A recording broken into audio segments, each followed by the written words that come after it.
Então vamos lá, gente.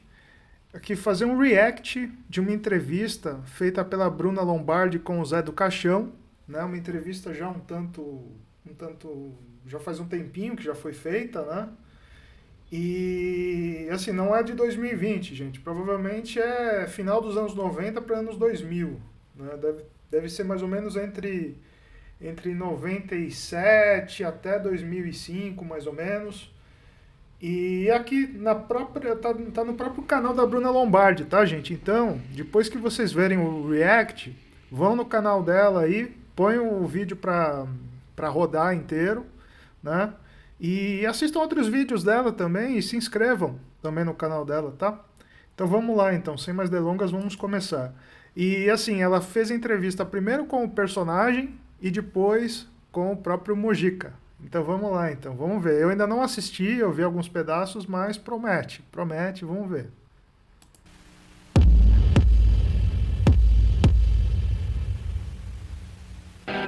Para alguns, um caso de polícia. Para outros, um caso de analista. A verdade é que a criatura Zé do Caixão convive dentro do que ele mesmo chama de seu criador, José Mojica Marins.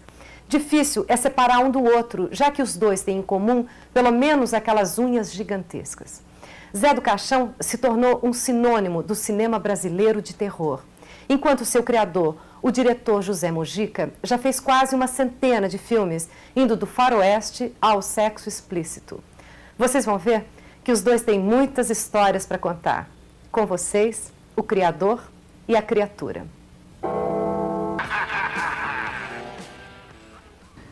Zé do Caixão, quem é você? Quem é Zé do Caixão? Olha, todas as pessoas, se existem nesse universo infinito, têm uma razão de ser. E se eu existo, tenho uma razão de ser. Meu Criador fez, quem sabe, com outros pensamentos, outros intuitos, sei lá, quem sabe querendo ser eu, não podendo ser, criou algo parecido com quem ele gostaria de ser. Procuro o filho perfeito, que eu acho que o mundo tem que ser mudado. Há muitas crenças. Eu acho que cada um tem que ficar na sua crença. Eu tenho a minha. Acredito na força da minha mente, no meu poder, no poder da voz. Acredito na hereditariedade do sangue. E acredito que se eu conseguir uma mulher superior, da maneira que eu vejo, uma mulher que não ame, mas não odeie, essa para mim seria a mulher que poderia me dar um filho. Um filho que praticamente nasceria com os mesmos pensamentos meu. A partir deste momento, eu sou imortal. Olha, isso que é interessante, gente. Personagem simples, mas também complexo, né? Um personagem filosófico, né? Que a grande missão do Zé do Caixão é ter um filho, né? Isso aí, para outras pessoas que seria uma coisa natural, seria uma coisa normal, assim, para ele é a grande missão da vida dele, é ter um filho, para que esse filho continue as coisas que ele faz e assim se perpetuar dentro do filho. Né? É bastante interessante esse conceito, né? E assim, né? A gente vê... É um grande personagem, né? É um grande personagem, né? E vamos ver aqui o que mais vai ser falado. Eu acho que o mundo não quer que isso aconteça, né? Através de todas as minhas façanhas em cinemas, mesmo em televisão. Você nunca encontrou essa mulher? Você é um solteiro, então? É, não consigo. Zé do Caixão não transa com ninguém? Não. Olha só, Zé do Caixão, o maior solteirão do Brasil, hein? É o grande solteiro do Brasil. Ó, vamos lá, vamos ver se ele transa, né? Encontrei várias, só que não consegui ter o filho perfeito. Nessa última vez, ela chegou a querer que fosse sacrificada a vida dela para que nascesse o filho. E por que o médico não conseguiu, morreu os dois no parto. Mas por que ela devia morrer? Não, porque o médico só podia salvar um ou outro. Ah, esse era um conflito. E ela aceitou que salvasse a criança, mas não deu. Quer dizer que você, Zé do Caixão, está sozinho, você não transa? Não, ele transa até demais. Ah, ele transa demais? Ele transa sempre em busca dessa mulher. Só que dá as coisas. coisa errada não acontece como ele quer, né? Às vezes a mulher, simplesmente por uma questão de querer aparecer a mulher superior, ela se torna falsa, entende? E ele faz vários testes de coragem, entende? Às vezes uma única aranha caranguejeira, a mulher Mas se por que assusta. essa mulher tem que ser corajosa? Ela tem que ter coragem, porque se você não tem um sentimento de amor nem de ódio, você não tem que temer a morte. Se você teme a morte, você está fingindo. Então, quando eu procuro a mulher e ela finge, eu sinto que ela está fingindo, ela tem que morrer. Que ela está atrapalhando a minha caminhada. Eu sou um personagem que tem uma reta. Olha, vamos na minha própria luta em querer mudar o mundo através do filho perfeito, de outros filhos que virão deste, netos, bisnetos e assim por diante, né? A gente vê o mundo de uma maneira, digamos, através de fotos, através de desenhos bonitos. A criança, ela é educada vendo sempre as pinturas mais bonitas. E nós temos, assim, através do mundo inteiro, 10% de pessoas bonitas e 90% de pessoas feias. Caramba, o mundo tá mal, hein? O mundo tá mal. 10% de pessoas bonitas. É claro, né, gente, que assim, é um personagem e tudo, né? Mas essa coisa de beleza é uma coisa pessoal de cada um, né? Pra muita gente é feio alguém e outras é bonito. Enfim, é uma coisa, praticamente uma visão pessoal, essa coisa de beleza, de estética, né? Mas enfim. Existe muita mentira, entende? Dentro de cada pessoa que diz, não, eu me apaixono pelo espírito da pessoa. Mas quando ela vê que a pessoa realmente é feia, ela não se sente bem. Mas você, entende? por exemplo, você é bonito ou você é feio? Eu sou feio. Você é feio. Por ser feio, eu estou dentro do número dos 90. Que se a coisa fosse completamente mudado as regras, que se as crianças nascessem e vissem quadros de pessoas feias, entende? Se convivessem no meio de pessoas feias, o dia que essas crianças fossem ver os bonitos, elas iam ver os bonitos como feio. Iriam ter realmente pena desses 10%. E os 90% de bonitos, que seriam os feios, praticamente iriam ajudar esses 10% de bonitos, que quem sabe são bonitos simplesmente por fora e feios. Olha só, gente, ele falou uma coisa interessante, né? Porque assim, é muito comum, né? Principalmente no Tinder, né? Nesses lados aí, o pessoal fala, não, eu me apaixono pela pessoa interna, não estou preocupado com a beleza, com a feiura. Mas isso é meio que um papinho furado, né? Porque na hora mesmo, sei lá, chega um cara zarolho, manda lá um Tinder pra uma menina e aí... Ou vice-versa também, né? Pode ser uma zarolha mandando um Tinder pra um cara. Aí chega, sei lá, uma pessoa mais bonita, quem que ela vai preferir? Vai querer o zarolho? Ou a zarolha? Não, né? Ah, sei lá, é meio que um papo furado esse negócio. Ah, eu me apaixono pela beleza interior, né? Isso daí é ridículo, né? É porque assim, a gente, né, nós seres humanos, nós somos muito visuais, né? Nós somos mais ou menos como os pássaros, né? Porque os pássaros, eles têm a questão do canto, mas também eles têm a questão da plumagem deles, né? Então, quanto mais colorido for o passarinho e tal, mais atrativo ele vai ser para a fêmea, né? No caso, tem isso, né? Dentre os pássaros. E a gente é um pouco assim também, né? A gente tem essa questão aí da beleza, né? Sei lá, né? Se bem que beleza é uma questão de mídia, né? De padrão, né? Porque assim, é como eu falei, beleza é uma coisa relativa, né? Cada um tem a sua ideia de beleza. Tem a beleza que ela é expressa pelas mídias, né? Pela mídia, no caso pela TV, pelas mídias sociais e tal, e tem também a beleza que é captada por cada um de nós, né? Mas enfim. Me diz uma coisa, Zé. Como é que você faz com essas unhas? Como é que você faz as coisas? As coisas nós somos praticamente como animais, né? Não temos que fugir das regras. Então, a partir que a gente vai deixando as unhas e que não começa a se movimentar, instintivamente a gente começa a se proteger. Quando eu tinha as duas mãos, eu praticamente me protegia de tudo, até para dormir, entende? Instintivamente, se a pessoa fosse mexer, eu me protegia para não quebrar as unhas, entende? Mas e aqueles movimentos que a gente precisa fazer? Olha, Bruna, eu acho que essa pergunta, eu acho muito simples. Nós temos hoje para tomar um banho, nós temos uma escova que a gente usa, né? Nós temos praticamente os dedos, as mãos, aprendemos a movimentar. Há pessoas que já aprenderam até a movimentar com os dedos do pé, sem precisar de usar os dedos da mão, faz pinturas. Olha só, foi criada toda uma imagética, né? Toda uma estética em cima dessa entrevista, porque assim, ó, a Bruna, ela tá com um baita crucifixo aqui no pescoço, né? Não sei se ela é católica, né? Deve ser, mas esse crucifixo aí serve mais ou menos como um contraponto ao visual do Zé do Caixão, né? Que tá todo de preto, tá com um baita medalhão no peito e tal, e ela tá com esse visual mais sóbrio, mas também um visual que remete também à Igreja Católica, ao cristianismo, né? E assim, né, tem também uma fumaça, né, em volta, né, que eles estão conversando e tal. Essa fumaça provavelmente é gelo seco, né, para criar aquele clima lá aquele clima soturno, aquela coisa trevosa, né.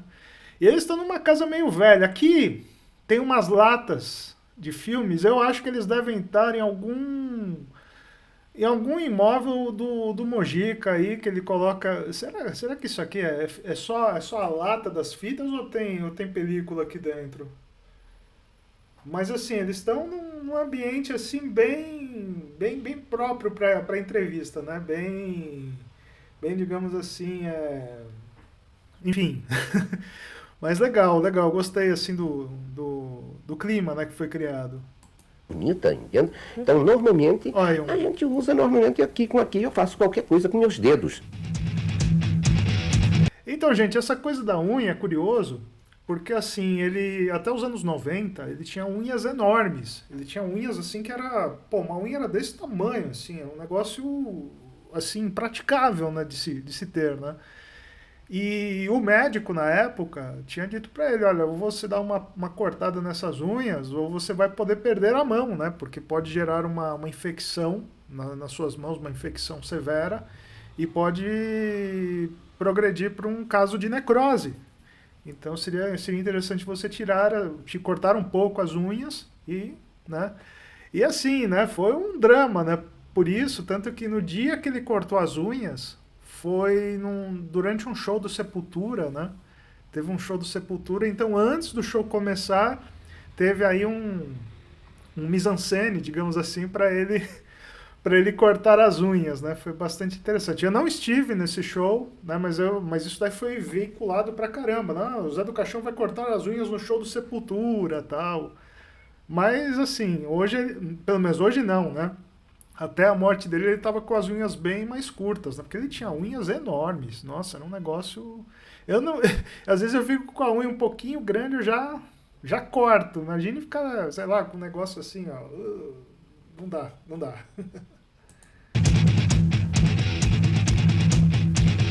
A pessoa, quando simplesmente sentir uma carícia só de unhas, porque a gente não vai jamais forçar porque vai quebrar, então a carícia se torna diferente, porque nas unhas tem muito magnetismo, né? Muita energia. Eu, como Zé do Caixão, já começo que eu não acredito nem em Deus, nem no diabo, né? Acredito na minha mente, né? O problema do meu Criador, das suas crenças, é outra coisa.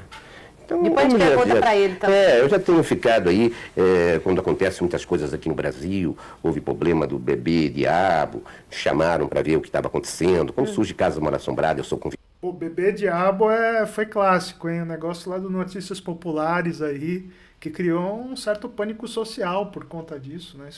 Isso daí eu acho que nem era nascido na época, eu acho que, sei lá, foi anos 70. Mas foi um negócio que viralizou aqui no Brasil, né? Cuidado para passar as noites na Casa Mal Assombrada. Até hoje eu não vi nada de espírito, de coisas estranhas, entende? Por mais lugares estranhos que eu tive que ficar sozinho, em cemitérios, em necrotérios. E por que caixão, por exemplo? Por que... Olha só, interessante o que ele falou, porque assim, o Zé do Caixão, ele é um vilão de filme de horror, mas é um vilão realista, né? Um vilão que ele é humano, ele é demasiadamente humano, né? Mas ele não acredita em entidades, ele não acredita em fantasmas, não acredita em vampiros, em zumbis, né? Então para ele tudo isso é bobagem, né? Ele é o, digamos assim, ele é o vilão de terror anti-terror, digamos assim. Ele é muito humano, né? Então ele estaria ele se classificaria dentro daquela prateleira lá dos vilões humanos, do tipo Michael Myers. Se bem que o Michael Myers não é bem humano, né? Porque o cara já tomou tanto tiro, o cara caiu não sei da onde, tomou facada, tomou não sei o que lá, ele tá vivo, né? Ele é meio que nem o Jason. Mas assim, ele é um cara que tá aí, né? Ele é humano, ele é demasiadamente humano. Eu até me arrisco a dizer que ele é um personagem nietzscheano, né? De tão, assim, né? Ele é contra tudo que é sobrenatural, né? Ele é o vilão de terror, mas um vilão anti-sobrenatural, digamos assim. Não é nem não sobrenatural, ele é anti-sobrenatural. E caixão? Você é uma pessoa que gosta de caixão? Não, o personagem, ele nasceu filho de um funerário riquíssimo, né? Que tinha uma rede praticamente de funerárias. O nome dele era José Fiel Zanatas. O povo começou a chamar, em vez de chamar José Fiel, que era muito complicado, chamavam ele de Zé. Como ele foi aprendendo a profissão do pai, a lidar com os caixões, foi mais fácil, porque o caixão é uma coisa bem brasileira, Zé bem brasileiro, então o povo começou a chamar de Zé, Zé do Caixão, e ficou realmente o apelido. E você, por exemplo, você desenterra um morto numa boa, você vai numa meia-noite num cemitério, abre um caixão, encara um morto, você faz isso numa boa, sem problema nenhum? Não faço. Faz? Faço. Encara na boa? Na boa. Se tiver que ir num necrotério, ficar ali, nada te perturba? Não, jamais. Você podia ser coveiro, trabalhar numa boa, não te daria nenhum medo? Que não tem problema e do nenhum. o que é que te dá medo? O medo é eu morrer sem deixar meu filho. Se eu não conseguir um filho para prosseguir as minhas obras, né? Ou a minha luta, entende? Aí sim. Mas eu tenho nada medo. além disso te dá medo? Se eu tiver filho, nada, não tem nada te problema. dá medo? Nada. Nem de você mesmo você não tem medo? Não tenho medo. Eu acho que o povo cada vez vai ficando mais supersticioso, né? É o caso, eu protejo muito as crianças, gosto demais das crianças. Todas as minhas obras é mostrada a minha luta pelas crianças. É pena que quando cresçam, praticamente tornam imbecis, graças ao sistema, né? Elas crescem e vão mudando, vão se levando pelo lado que os pais põem, as imposições, ainda mais a juventude de hoje. Quer dizer, aí sim eu tenho uma revolta, mas enquanto é criança eu estou protegendo sempre. Você é supersticioso? Não tenho superstição nenhuma. Nenhuma? Não. É uma coisa que você não tem coragem de fazer? Matar uma criança. Fazer uma criança sofrer, não. Isso eu não tenho coragem. Isso eu tenho sofrido muito demais com o problema de crianças. Olha, interessante isso, porque se a gente parar para pensar, né, os principais personagens do horror, né, digamos assim, dos anos 80 para cá, eles também não conseguem matar crianças, né? É claro, tem o Freddy Krueger, né? Me parece que a origem do Freddy Krueger era que ele era um assassino de crianças e adolescentes, né? Antes de morrer, tal, mas depois que ele se torna o Freddy Krueger, naquela entidade, ele não mata criança, né? Só mata adolescente e adulto, né? O Jason também, né? Tem na parte 4, se eu não me engano, no Sexta-feira 13, parte 4, ele tem um menino que ele chega a perseguir, mas ele não consegue matar, né? Tanto que o menino ele chega até meio que fazer um jogo psicológico com o Jason, né? Ele raspa a cabeça, né? Dizendo, eu sou você e tal, né? Rola uma coisa assim. E o Michael Myers tem aquela menininha lá do Halloween 4 também, que supostamente, né, inventaram aí que era a sobrinha do Michael Myers, né? Um negócio bem tirado aí, sei lá da onde, né? Mas enfim. Tem essa menina também que ele não mata, mas assim, personagens do horror que realmente matam criança, eu nunca vi. Eu nunca vi crianças sendo mortas por personagens assim, né? Claro, tem aqueles filmes mais extremos lá, tal, que aí eu até nem, tipo assim, essa coisa de torture porn, essas coisas horríveis assim, mas dos filmes mais tradicionais do horror, assim, dos anos 80 e até mesmo anos 40, 50, 60, 70, é raro você ver um personagem, né, um vilão que mate crianças, né, de fato, que chegue a matar, né? Então tem essa coisa, tem essa tolerância com crianças dentro do gênero do horror, né? Você acha Que eu acho, inclusive, também, eu acho também por questão também do filme não ficar muito polêmico também, né? Porque a polêmica é boa pro horror, mas desde que a polêmica não torne o filme inassistível, né? Então tem essa também, né? Que é um tabu grande, né? Essa coisa de maltratar criança, isso daí, sei lá, né? Não pega bem, eu penso, né? Também. que a sua figura influenciou em alguma coisa essas correntes diabólicas? Você acha que alguma relação existe? Não. Eu acho que não tem nada a ver, nada nem com o exterior, com tudo que já criaram sobre Dráculas, Múmia, né? Praticamente Frankenstein. Eu acho que o personagem meu não tem nada a ver com isso. O que te dá nojo? Olha, nojo praticamente a gente sente quando está num local mais ambientado, cheio de mordomia.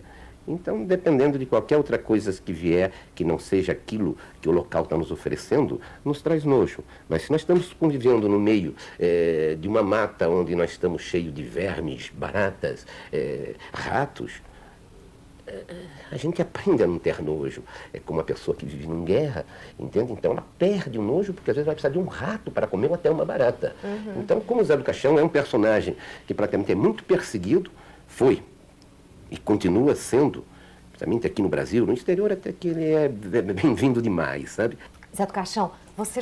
Olha só, ele falou uma coisa, né, interessante, né? Porque o Mojica, ele é bastante celebrado lá fora, né? Tanto nos Estados Unidos, na Europa, até mesmo no Japão, né?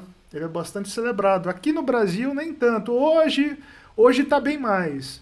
Mas eu lembro que tinha uma época aí que o pessoal falava, filme do Zé do Caixão, sai fora, negócio tosco, ruim e tal. Eu tive também um amigo, né, que tocou comigo numa banda, que ele é ator, né, ele é ator profissional, né, ele é ator de teatro, e ele também ele tem uns trabalhos de curtas aí, né? Só que aí uma vez, eu acho que eu comentei, né, acho que durante um ensaio, sei lá, pô, assisti um filme do Zé do Caixão e tal, só não lembro qual, mas enfim, eu comentei de um filme com ele falou, pô, Zé do Caixão não é cineasta não, e quem trabalha com ele também não é ator, tudo gente amadora, não tem nenhuma noção de atuação, que não sei o que lá. E assim, né, o Zé do Caixão, ele carregou esse estigma, né, de artista ruim, não só pelas camadas mais populares que viam os filmes dele como filmes polêmicos, filmes violentos, como também da própria classe artística que via nele assim uma espécie de charlatão, né? Então, tanto que ele me falava, uma vez eu acompanhei, né, esse meu amigo, ele me falou, uma vez eu acompanhei aí uma entrevista de elenco, eu falei, nossa, parecia que pegaram gente na rua, tal, mas eu acho que era o espírito do filme, né? Você não precisava também ter assim grandes atores, até poderia ter, mas o filme de terror não exige também muita entrega, muita coisa, né? Mas assim, para vocês verem, o Zé do Caixão até hoje, né? Claro, hoje bem menos do que antes, né? Mas ele é muito mais reconhecido lá fora do que aqui, né? Não, no caso o Mojica, né? Já teve medo, assim, de estar mexendo com essa coisa, com esses fluidos, assim, que envolve demônio, envolve diabo, assim, opa, de repente o diabo está aqui espiando, eu tô mexendo com um astral esquisito, tô mexendo... E ela tá insistindo no diabo, ele já falou que é ateu, né, que não acredita em nada disso, né, mas enfim, vamos lá. Mexendo com alguma coisa, vai que ele não gosta, você tem esse... Não tenho, porque a energia que eu tenho na mente eu acho que é muito mais forte, né, o poder da mente é muito mais poderoso, né. Então a gente faz ou desfaz qualquer outra coisa. Já me puseram aí várias vezes para em centro, Zé do Caixão mesmo, para conversar com Exus, entende? E os Exus perderam para o Zé do Caixão, né? Ele foi mais profundo, ele foi mais além dos Exus, entende?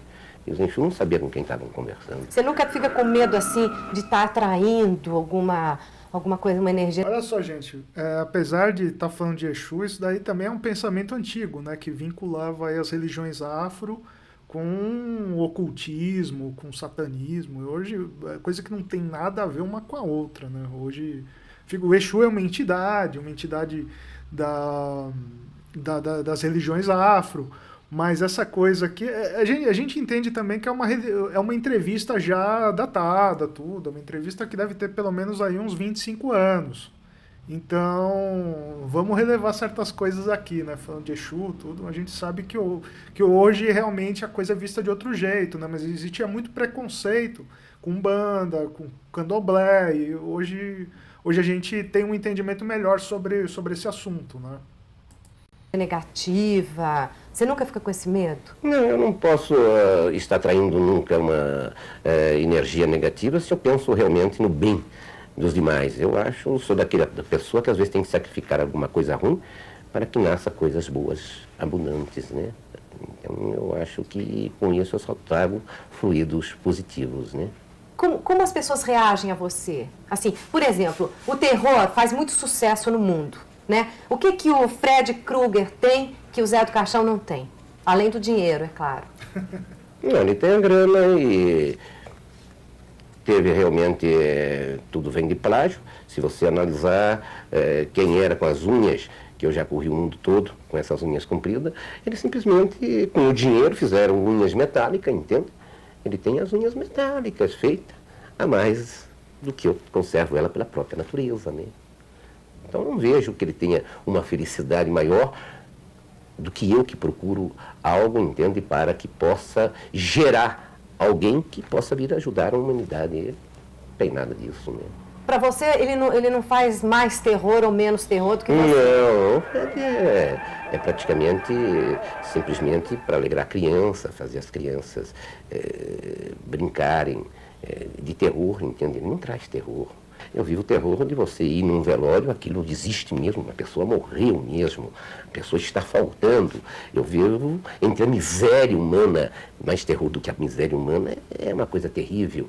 Eu vivo entre os insetos que existem, escorpiões, centopeia, aranhas, cobras. Então isso é um terror fantástico, isso existe e realmente as pessoas têm medo disso, né? Então, cada vez que eu transpiro isso para as pessoas, elas veem que isso existe, que não é mentira, que a morte existe, a pessoa vai morrer, não tem que dar 10, 20 tiros e a pessoa continua. Basta, quem sabe, um tiro, basta, quem sabe, uma queda. A pessoa está na maior felicidade no momento do Natal, tal, e vai sair um marginal, pum, deu-lhe um tiro, acabou. Todo aquele sonho, todas aquelas alegrias. Eu vivo estes momentos na minha vida, vendo isso a cada instante e transferindo para as pessoas que me assistem. Quer dizer, o que você está me dizendo é que esse terror americano, do cinema, é um terror feito para entreter. E que você não, você vai lá, você vive o negócio para valer. É isso? A pessoa assiste, ela pode sair com uma coragem, porque ela estava com meia dúzia de pessoas na hora, mas à noite começa todo o terror, ela começa a sonhar com tudo aquilo que ela viu, e aí ela começa a ter medo. O mesmo na hora, como falou Stanislau Ponte Preta, né? Antes de morrer, que as pessoas iam no cinema e fazia tal, mas na hora de saírem, aí perguntar, para onde é que você vai? Eu vou para lá, eu também vou. Olha só, interessante, né? Porque o Zé do Caixão, ele é um personagem não do horror fantasioso, mas é um personagem do horror realista e do horror social, né? Porque ele fala mesmo, né, que o verdadeiro terror, né, na nossa vida não é um fantasma aparecer do nada na nossa frente, não é um vampiro morder nosso pescoço, não é nada disso. O verdadeiro horror é você estar na rua e tomar um tiro, sei lá, a polícia te abordar, te prender, ou então você perdeu seu emprego, saca? Esse é o verdadeiro horror, né? Você perdeu um filho aí, morto, saca? O teu pai, tua mãe morrerem. Esse sim é o verdadeiro horror, né? Então, assim, o Zé do Caixão é um personagem realista e social, né? É fruto também do cinema marginal, de tudo isso, né? Mas é fantástico, fantástico. Vamos lá, Anselmo. São terror da vida, né? É inverno. Anselmo vem pela estrada. Há um prenúncio de tempestade. Um imprevisto. Um atropelamento. Agora, Anselmo, que estava com o pensamento voltado para chegar em casa e deixar o frio no esquecimento no passado entre os braços da esposa, está apavorado. A estrada está coberta de sangue, pedaços de carne para todos os lados, uma aglomeração, sirene de polícia e ambulância. Anselmo quer chegar em casa, quer cair no braço da esposa. Anselmo começa a correr, corre, chega no prédio. Não espera. Vai subindo a pé. Encontra o zelador meio dormente. Cumprimenta-o. O mesmo não responde. Está quase dormindo. Anselmo não espera pelo elevador. Vai subindo as escadas. Grita pelo nome da esposa. A esposa não responde. Anselmo, entra no quarto. A esposa está na penteadeira. Está com seus lábios bonitos, carnudos, pintando. Quem sabe se preparando para ele. Ela está linda demais. Anselmo se aproxima dela. Põe os braços no seu ombro. Joga o seu rosto dela. Ela não corresponde. Anselmo olha para o espelho. Garrante! Não vê a sua imagem. Só a imagem dela. Só agora ele sabe que aquele atropelamento, aquele sangue, era o seu. Anselmo estava morto. Poxa, caramba, hein? Nisso ele também era craque, né? De fazer contar essas histórias assim, essas histórias de praga. Nossa, fantástico, fantástico. Como o Zé faz falta, hein? Maldita seja a pandemia que o levou, né? Não sei se ele morreu, né, gente, por Covid, mas ele morreu durante a pandemia. Ele já estava bem velhinho já nessa época, né? Ele já estava com mais de 80. Mas como faz falta o Zé? Nossa, incrível. Nem para... Às vezes, assim, é difícil imaginar que ele já foi, né? Mas, vamos lá. E você já pensou em matar alguém? Ah, Zé do Caixão mata todas as pessoas que se interpõem em seu caminho. Ele que mata. não deixa ele realizar o que ele mais quer na vida. Procurar a mulher superior para ter o filho perfeito. Ele mata. Ele mata. Mata. Friamente. Friamente. Ele pouco se importa. Ele é uma pessoa má, Não se né? importa, não. Nessa parte, ele não tem sentimentos para isso. Ele é mau. Muitos veem ele como mau. É um vilão. Seria Um um vilão. assassino frio e calculista. Frio e calculista. Com uma única coisa bonita: gostar de criança. Proteger as crianças. Ele só não mata as crianças. Mas agora Só. cresceu, sai da frente. Sai da frente. E mulher, ele mata também? Mata quando ela mente. Quando ela procura cativá-lo, porque ele é rico e quer ter a mulher para ter o filho perfeito. E muitas procuram dizer que não sente medo, que realmente pensam aquela. como ele. Finge que é aí aquela. ele acaba matando. Me mostra agora o seu criador. Agora ela vai entrevistar o José Mojica Marins mesmo, né? Primeiro foi a criatura, agora o criador. Mas vamos lá, então. Zé do Caixão não existe. Tânia! Zé do Caixão não existe. Zé do Caixão não existe. Tânia! Hamilton, Zé do Caixão não... Olha só, gente, esse aqui é outro baita filme do Zé do Caixão, né? O nome desse filme se chama Exorcismo Negro, né? Que é um filme metalinguístico, né? O segundo filme metalinguístico do Mojica, em que tem um cara que ele é atormentado porque o Zé do Caixão meio que assombra ele, então e nisso aí eles chamam o próprio Mojica pra ir lá falar com ele: olha, eu sou o criador do Zé do Caixão, ele não existe, ele é um personagem de ficção e tal, e o cara fica nessas, né?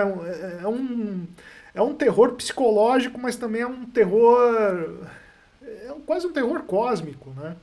Mas é fantástico esse filme, fantástico. Esse, junto com Despertar da Besta, né, que foi o primeiro filme metalinguístico que o Mojica fez, que no caso o Despertar da Besta tinha também uma coisa com LSD, né, de experiências com LSD, que a pessoa sendo induzida a uma viagem de LSD, que ela iria visualizar o Zé do Caixão, e o Mojica também aparece como si próprio também no Despertar da Besta.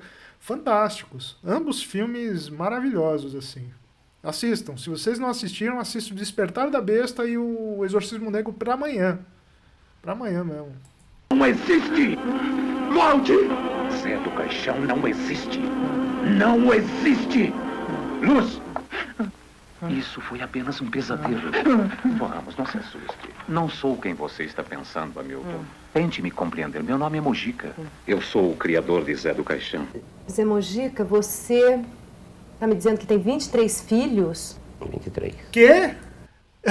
O quê? 23 filhos? Caramba!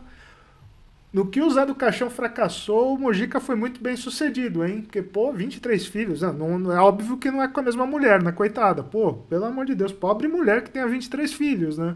Imagino que ele deva ter tido várias ex, ou namoradas, enfim, mas, poxa, 23 filhos, minha Nossa Senhora. Eu acho que talvez mais do que ele, só o Catra, né? Só o Mister Catra mesmo, que olha... Vamos lá, mas não sabia dessa faceta, não. Mas uma mulher só não, né? Ah, sim, Através claro. do tempo, né?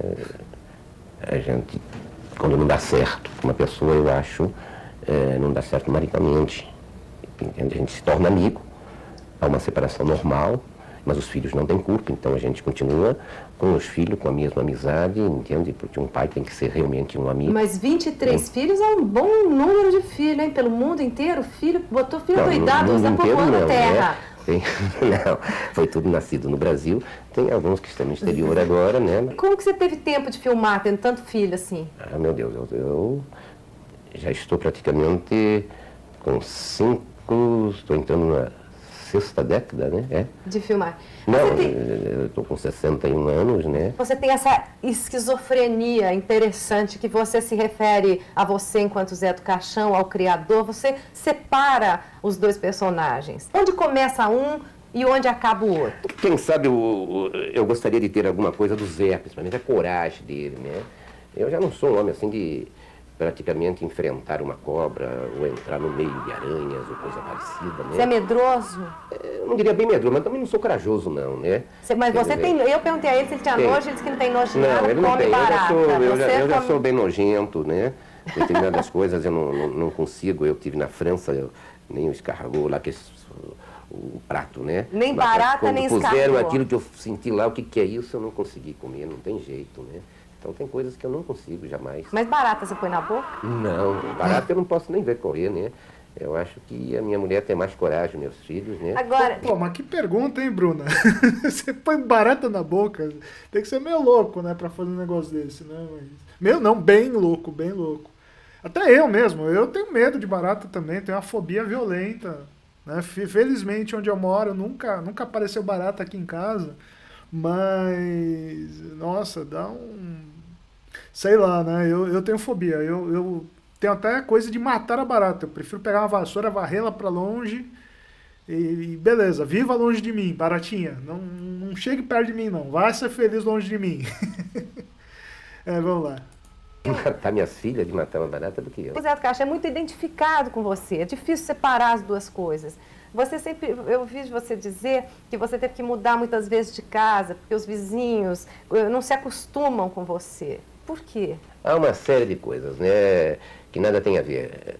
Eles não conseguem entender que o personagem não tem nada com espiritismo, nem com Deus. Ele seria um ateu. Eu não consigo explicar isso para o povo. Então as pessoas pegam, acham que ele é espírita. Então, conforme a casa que a gente está, e as pessoas ficam sabendo, então no decorrer do tempo, se acontece qualquer problema, ou vem me buscarem a mim para ir socorrer, já acho que abaixou o espírito não sei aonde, eu não entendo nada, eu já fui chamado aí por muitas pessoas altas horas da noite, né? Porque tinha uma pessoa que já achava que tinha um mal feito, estava tremendo e queriam que eu tirasse o mal feito. Queriam que você exorcizasse. Exorcizasse, então eles misturam muita coisa. Então, olha só, mas é aquilo que todo ateu também meio que passa, né? Porque para quem é muito religioso, né, principalmente o pessoal mais evangélico, pessoal evangélico em geral, né? Ateu é sinônimo de satanista, de ocultista, né? Não é uma pessoa que não tem crença em nada, não, mas é uma pessoa que acredita no diabo para eles. Só que para eles fica difícil, né, para entender. Não, olha, mas amigo, eu não acredito em nada, não sou do diabo, não sou de ninguém. A pessoa fica naquela, né? Mas é uma coisa bem típica mesmo de quem é muito religioso, muito fanático, e a pessoa tem aquela visão bem obtusa, né? Eles têm medo de você? Do Zé, muitas pessoas temem demais, né? O personagem, quando está de capa, cartola, eu tive aqui num shopping aí que eu fui realmente fazer uma apresentação e a pessoa, não, se veste para atravessar o shopping. Quando eu fui atravessar, as pessoas se benziam, numa época atual. Não, essa foi engraçada, porque é o seguinte, uma coisa é você ser Papai Noel no shopping, né? Que aí todo mundo quer tirar foto, todo mundo quer sentar no seu colo, todo mundo quer que você dê uma bala, um pirulito. Outra coisa é você ser o Zé do Caixão no shopping, né? Acho que hoje seria diferente. Eu acho que muita gente ia tirar foto com ele, claro, né? Mas, nossa, é engraçado isso que ele falou. Não, mano, olha, essa parte aí foi hilária.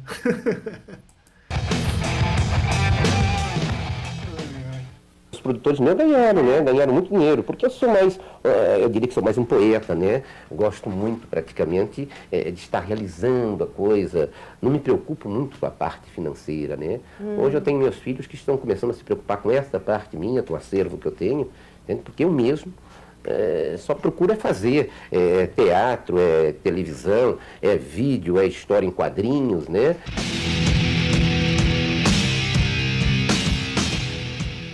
Você, quando você era adolescente, você sentia atração por tudo isso que depois você veio a criar o teu personagem? Isso já te atraía? Não, eu tive um problema de infância que eu acho que me marcou essa parte toda, né? Quer dizer, eu não vou dizer que nasci em berço de ouro, mas como meus pais eram artistas, né? E saíram aí para fazer um espetáculo em Salvador, então houve lá um atentado, lá, sei lá, ciganos, acho que tentaram me pegar na época. Aí minha mãe decretou, falou, não quero mais viajar, arruma um lugar fixo. Aí ela arrumou, pediu para o meu pai com aquela luta toda, tinha a família Caruso, né, que era muito famosa na época, Cigarros Caruso. Então a gente tinha um cinema em Vila Anastácio, né, e nesse cinema meu pai foi ser gerente. Então eu passei a vir ficar num lugar fixo. Já pequeno, assim, eu acredito que eu tive assim, uma infância muito precoce, né, que eu já com 8, 9 anos já pensava como um garoto. Não queria conviver com garotinhos da minha idade, já com 17, com outros com 18 anos.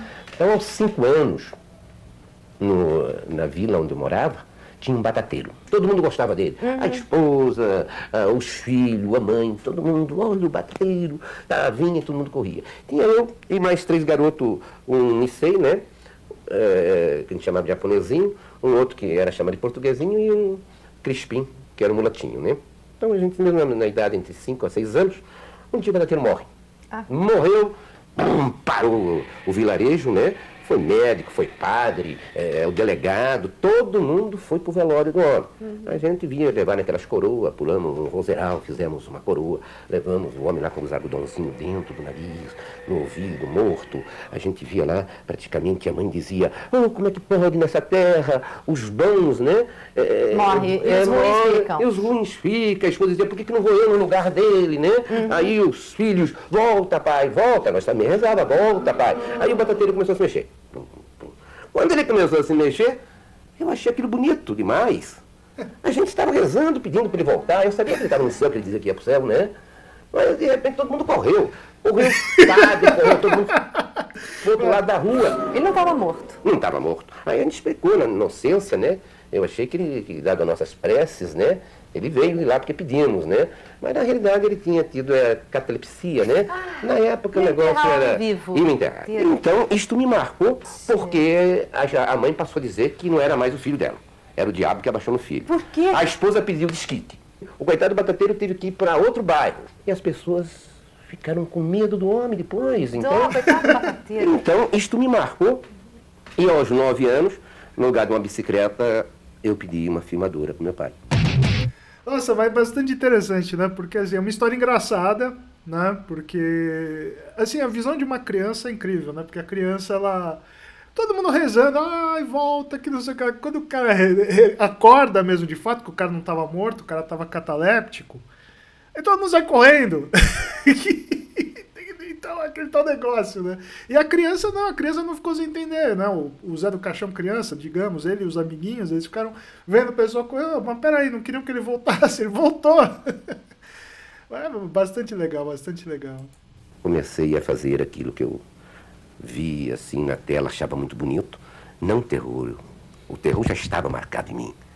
Mas eu via o movimento de imagem, então achava a coisa mais linda do mundo. Te interessava? Aquela coisa era no universo que te interessava? Aí eu comecei a filmar e já começaram a fazer coisas mas estranhas. E o terror, o que você descobriu do terror? O que te interessava? Qual era o barato do terror? Aquilo te excitava? O que era? Eu passei a fazer, eu fiz... Eu fui praticamente com o Grande Mariano, que depois não quiseram mais que eu participasse da igreja, né? Porque eu fui fazer o juízo final, da maneira que eu via o juízo final, né? Quer dizer, eu começava a ver as coisas completamente estranhas, um mundo estranho, né? Então eu fiz o juízo final não como estava na Bíblia, como eu achava que seria, né? Quer dizer, com imagens mais ou menos da minha captação dos 9 anos, digamos que eu tinha uma infância precoce, era o pensamento de um garoto de 15, 16 anos. Então, dessa maneira, eu fiz o inferno, aliás, o juízo final, o problema das pessoas ao distúrbio ecológico geral, né? Vegetal, né? Animal, entende? Mas, por exemplo, eu quero saber como que você descobriu esse teu lado ligado mesmo ao terror, ligado a essa coisa, por exemplo. Dizem que você fazia teste com os atores, com rato, com barata. Tem esse folclore todo? Não, eu vim fazer isso praticamente só nos anos 60, porque eu vim fazendo 16mm, fiz uma série de fitas sem ser terror. Fiz o Bang Bang. Fez faroeste, fiz o né? primeiro cinemascope brasileiro, Cena do Aventureiro. Fiz o primeiro desenho animado, a fita com 10 minutos de desenho animado. Eu disse em suas mãos, depois é que eu vim fazer terror. Se eu pudesse praticamente voltar ao passado, né? Foram recusas de achar que eu era patriota demais e dizia que eu tinha que fazer milagre aqui no Brasil. E mesmo com os maiores amigos como Glauber Rocha, Luiz Sérgio Persson, Carlos Reichenbach, grandes diretores, e que diziam para mim pegar propostas com estrangeiro, eu nunca quis pegar, nunca quis. Você sempre trabalhou, né, nas piores condições, sem dinheiro, de qualquer maneira, quer dizer, você se sente injustiçado? Você acha que o teu trabalho foi injustiçado? Não, eu me sinto injustiçado, não, eu diria assim, pelo público em si, que sempre me prestigiou nas fitas de terror. Eu hoje estou terminando uma fita que chama-se Alucinação Macabra, entende? Fita essa que, de repente, é uma luta de José Mujica para segurar o personagem Zé do Caixão. Então a injustiça que eu achei era o seguinte: se time que está ganhando não se mexe. Eu fazia uma fita de terror, ela estava dando dinheiro. Mas dinheiro aos tubos. Eu estava vendo o público, eu fiz fita de, meu Deus do céu. Os trapalhões hoje não dão uma renda que eu fazia numa época que era metade da população brasileira dos anos 60. Entende? Então, a pessoa pegava, me chamava para outro gênero, me contratava para outro gênero, e quando a fita era feita, ele punha lá, Zé do Caixão. E eu estava como diretor somente. Entende? Então não prosseguiam as minhas fitas de terror. Então era uma revolta, foi uma revolta. Você teve um filme que ficou censurado durante 16 anos. Por que esse filme ainda não foi lançado? E por que Chama-se que O tinha? Despertar da Besta. Da Besta. O que ele tinha? O que ele tem de tão... ele mexe com droga. Aí o filme que eu falei lá. Primeiro, o filme de metalinguagem do Mojica, né? O Despertar da Besta. Saco, peraí. Drogas, era uma época muito violenta, né? Aqui, você já tomou droga? Não, eu não tomei, mas na época a pessoa que me assessorou era uma pessoa ainda daquele grupo que a gente tinha aqui, aquele esquadrão, na época do Dr. Fleury, que ainda era simplesmente investigador, fininho, uma série de pessoas, né? Me ajudaram nessa época, e um dos elementos praticamente que entendia de droga, fez uma assessoria para mim, para explicar exatamente o que era droga, o que era isso, aquilo. Então eu tive uma assessoria direta na época para fazer a fita, né? Então eu mostrava realmente a fita é branco e preto, somente quando as pessoas usavam a droga, é que a fita fica em cores. Se eu tivesse que fazer a fita hoje, eu faria do mesmo jeito, entende? É considerada a maior... Então, mas gente, olha só, ele está falando que teve assessoria, né, uma consultoria no caso, né, de gente da polícia, né, acho que do DOPS, sei lá. Mas era o que tinha na época, né, pô? Você estava fazendo filme no Brasil, né? Você tinha que lidar com esse tipo de gente também, inclusive por questão de censura também. Que era uma forma também de você abrandar a censura para dentro do filme. E mesmo assim, Despertar da Besta ainda foi um filme barrado pela censura, né? Mesmo tendo consultoria de gente da polícia, do Estado, da ditadura, acabou sofrendo censura, né? Mas é aquilo, né? Você estava aqui no Brasil nos anos 60, né? Um regime fascista que a gente tinha aqui. Ou você tinha que ter consultoria com essa gente, né? Na esperança de ter teu projeto realizado, o teu filme liberado, ou nada, né? É complicado, né? Meio que ele pagou, né? Por isso de fazer filme no Brasil, né? Que nem o Glauber Rocha, o Carlão, chegou a falar para ele ir para outro país, né? Para de repente um país que não tivesse a ditadura que o Brasil tinha, para tentar fazer, tipo o México, né? Mas ele quis fazer filme aqui e dependia também da ditadura de aprovar ou não os filmes, né? Essa que é a grande droga, né, da história. Né? A única fita que eu ganhei prêmio no Brasil, a única. Mas você diz o quê? Sem ela passar comercialmente. A tua ideia era o quê? Que a droga liberava? Não, eu era um homem que mostrava o problema e a solução. E eles não gostaram de eu mostrar a solução.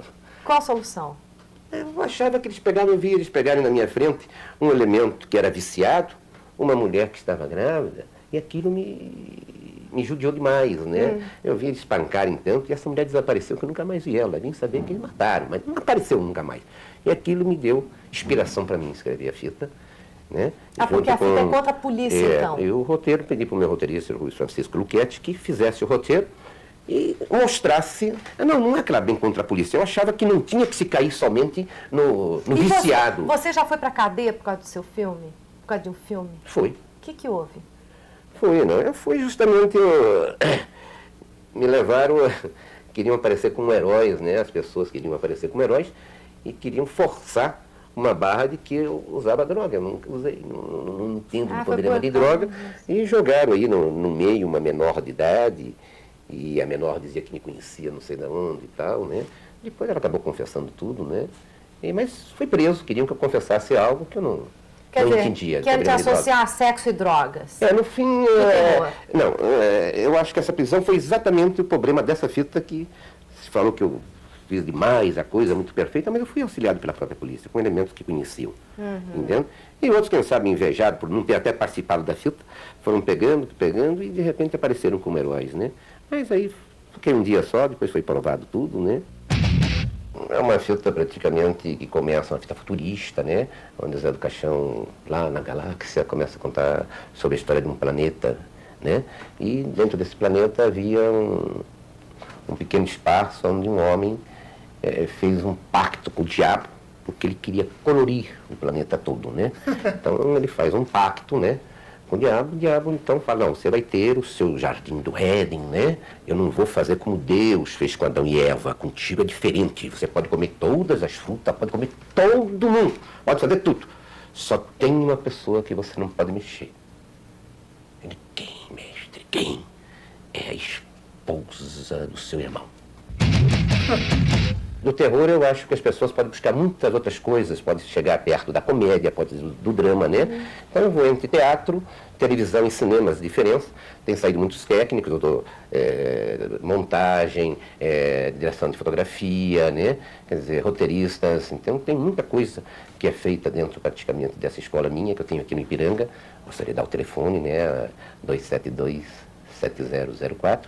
E estou à procura de pessoas aí que começam a ter alguma semelhança com a ministra Zélia, Cabral, né?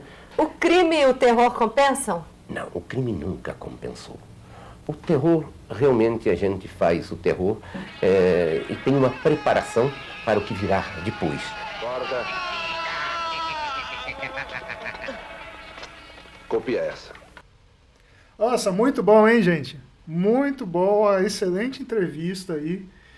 E eu queria falar uma coisinha dessa última coisa que ele falou que ele tinha uma escola no Ipiranga, e eu trabalhava exatamente perto dessa escola de atores dele, que ficava na rua ali no Coutinho, né, lá no Ipiranga. E vira e mexe, né? Não vira e mexe, né? Não com tanta frequência, mas algumas vezes eu já vi o Zé por lá, né?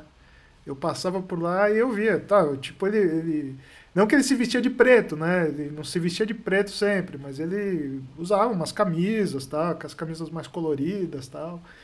Mas assim, pô, baita entrevista, gostei. Aqui, novamente, vão aqui no canal da Bruna Lombardi, se inscrevam, assistam essa entrevista aí. Põe a entrevista pra rolar, né? Já que vocês já viram aqui no React, põe pra rolar pra dar view pra ela. E deixa eu até dar aqui um joinha. Vamos inscrever também. Aqui, façam isso, se inscrevam, dê joinha. E assistam outras entrevistas dela também, tá, gente? Então tá. Então o React de hoje foi esse.